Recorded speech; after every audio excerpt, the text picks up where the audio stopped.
उसकी 13, 14, 15 आयत को पढ़ेंगे अब अपनी स्क्रीन के सामने। तब यहोशू यरीहो के पास था तो उसने अपनी आंखें उठाई और क्या देखा कि हाथ में नंगी तलवार लिए हुए एक पुरुष सामने खड़ा है। यहोशू ने उससे पास जाकर पूछा, क्या तू हमारी ओर है या हमारे बैरियों की ओर का?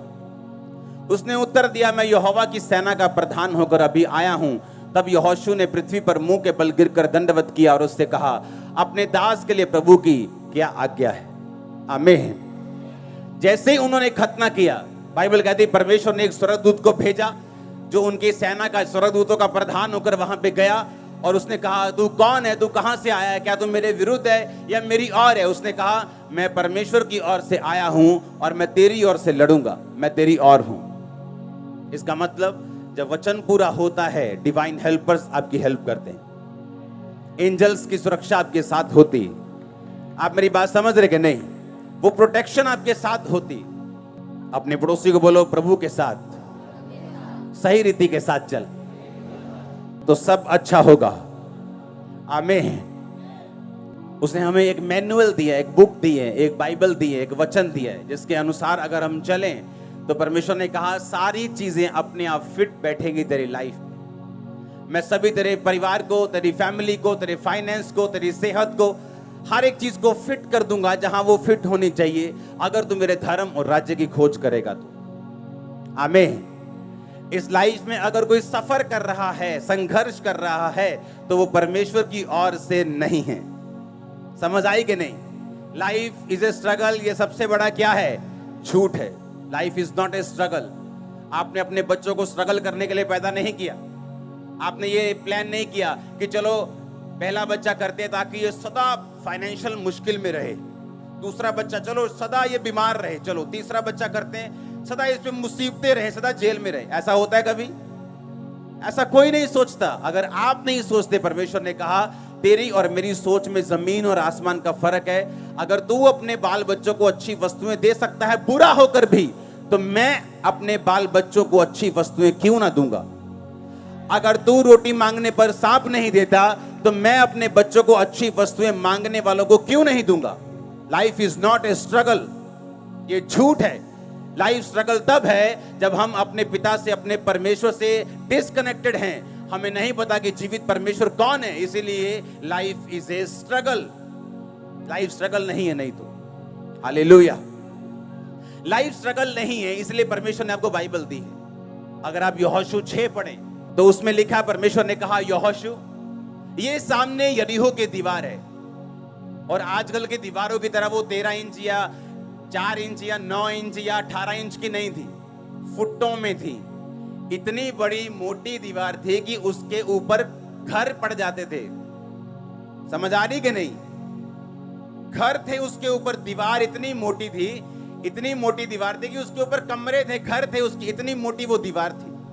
वो इतनी मोटी थी कि कोई तोप, गोला, कोई उस जमाने के जो आधुनिक हथियार थे उस जमाने के हिसाब से वो दीवार को हटा नहीं सकते थे। कुछ भी दीवार पे मार दो, दीवार को हटा नहीं सकते। वो इतनी मोटी बनाई गई थी और उस दीवार से उस शहर को घेर लिया गया था ताकि कोई भी एनिमी उस दीवार के अंदर ना आ सके, और उस दीवार के ऊपर फौजी खड़े रहते थे। परमेश्वर ने वायदा किया था कि वो देश मैं तुम लोगों को, यहोशू तुम लोगों को दूंगा। और परमेश्वर ने कहा, यहोशू जा और उस दीवार के रोज एक चक्कर लगा के आ। रोज याजकों को साथ ले जा, वाचा के संदूक वचन को साथ ले जा, और रोज उस दीवार का एक चक्कर लगाना और कुछ मत बोलना। 7वें दिन 7 चक्कर लगाना। जब 7 चक्कर पूरे हो जाएं, याजक नरसिंगा फूंके, और जब नरसिंगे का शब्द सुनाई दे, सब लोग हालेलुया के जयकारे मारना, दीवार गिर जाएगी। अब सुनो ध्यान से, जो भी परमेश्वर हमें देता है बाइबल में, जो पुराने नियम की कहानियां हैं, वो एक प्रतिबिंब यानी एक आईना है, एक एग्जाम्पल है हमारे लिए। बाइबल कहती है, परमेश्वर ने कहा याजकों को साथ लेके जाना। यानी आपकी लाइफ में भी ऐसा समय आता है, मेरी लाइफ में भी आया, जब हमें मालूम होता है कि ये जो दीवार है, ये जो मुसीबत है, ये जो बीमारी है, या जो ट्रबल मुझे घेर के खड़ा है, इसका ना तो कोई मेडिकल हल है, ना कोई दुनिया इसका हल है, ना मेरा माँ प्यो इसका हल कर सकता है, ना मेरी पत्नी, ना मेरा पति, ना मेरे बच्चे, कोई इसका हल नहीं कर सकता। इसका हल सिर्फ परमेश्वर कर सकता है। समझ आई कि नहीं? ऐसा आपकी लाइफ में अगर नहीं हुआ तो वो होगा, ताकि परमेश्वर अपनी उपस्थिति साबित कर सके कि मैं तुम्हारी लाइफ में जीवित हूं। अब हुआ क्या? बाइबल कहती जैसे ही वो जा रहे थे, उन्होंने 7 चक्कर लगाए। आपकी लाइफ में जो इम्पॉसिबल चीजें हैं कि आपका पति 20 साल से शराब पी रहा है, आपकी सुनता नहीं, लेकिन जब आप चर्च में आए आपको मालूम होना चाहिए अब वो आपकी सुनने वाला है। लेकिन वो होगा कैसे? ये परमेश्वर ने एग्जाम्पल्स दिए हैं बाइबल में। उसने कहा जब तुम 7 चक्कर लगा लेना तो जय जयकार करना। और बाइबल कहती है वो पहले दिन जब गया तो वाचा का संदूक यानी वचन को लेके गया और याजकों को लेके गया। आप जानते हैं कितने क्रिश्चियंस हैं इस दुनिया में जो ब्रेक हैं, जो टूटे हुए हैं, जो परमेश्वर से दूर हैं, लेकिन है क्रिश्चियन। कारण क्या है? कारण यह है कि वाचा का संदूक वो साथ लेके गए। आज क्रिश्चियंस हद से ज्यादा गिनती में हैं जो रोज बाइबल नहीं पढ़ते। आप जानते हैं आपने लंगड़े चलते हुए हर संडे देखे हों तो भी आप विश्वास में बने नहीं रह सकते जब तक आप खुद बाइबल नहीं पढ़ेंगे और खुद नहीं सुनेंगे। आप मेरी बात समझ रहे कि नहीं? आपने अपने सामने मुर्दा जिंदा होता देखा हो, अंधे देखे हो, पागल संगलों से छूटते हुए देखे हो, तो भी आपको वचन पढ़ने की जरूरत है। आपको मालूम,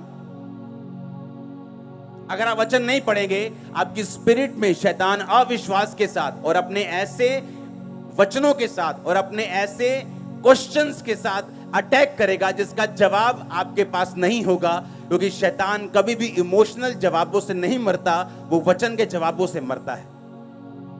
आप समझ रहे क्या? हाँ, आपके इमोशंस क्या है कि आपने लगड़े चलते हुए देखे, वो इससे नहीं मरता। आपके अंदर वचन क्या है? और बाइबल कहती है वो वचन को साथ लेके गए, वचन उठाया हुआ था। दूसरा, याजकों के साथ। आज कितने क्रिश्चियंस हैं जिनके साथ जो अच्छी चर्चों से संबंध रखते हैं? कितने क्रिश्चियंस ऐसे हैं जिनके साथ ऐसे याजक हैं जो परमेश्वर के करीब हों? फिर वो कहते हैं वो दीवार क्यों नहीं गिरी? फिर वो कहते हैं हमारी लाइफ में जो इम्पॉसिबल काम है वो पूरा क्यों नहीं हुआ? परमेश्वर कहां है? अरे परमेश्वर तो वही है जहां वो था। परमेश्वर तो तब भी था जब यरीहो की दीवार नहीं गिरी थी, वो तब भी था जब गिरी थी। अब बात यह है कि परमेश्वर की हुक्मों को, उसकी आज्ञाओं को, उसके जो हुक्म हैं उन्होंने माना कि नहीं माना।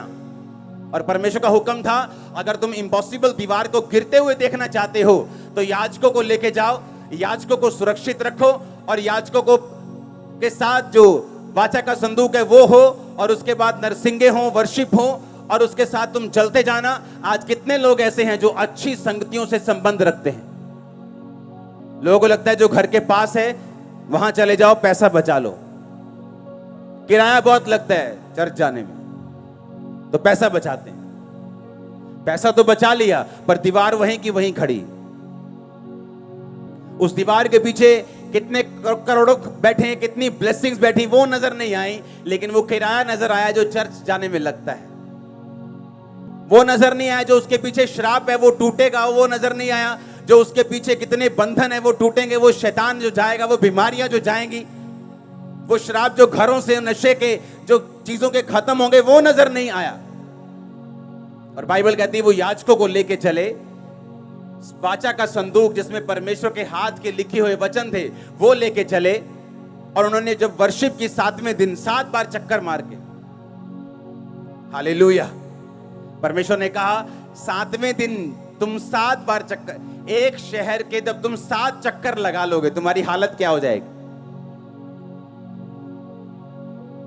अगर कोई आज का लीडर वहां होता ना, कहता ऐ करो, तू ही पता, तू ही मारो पहला नारे, ਤੁਹਾਡਾ शरीर भी उदों ਐਨ चुस्ती च होना है। ਆਪਾਂ ਪਰੌਂਠੇ ਪਰੌਂਠੇ खा के चलते हैं, पहला नारे मार लांगे ते बाद च घूम लांगे। हाँ, परमेश्वर ने क्या कहा?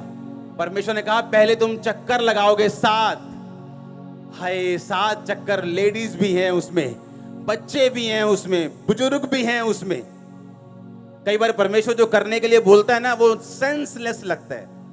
ऐसा लगता है कि परमेश्वर निर्दयी है, ऐसा लगता है कि परमेश्वर को आज का मालूम नहीं आज क्या चल रहा है दुनिया में।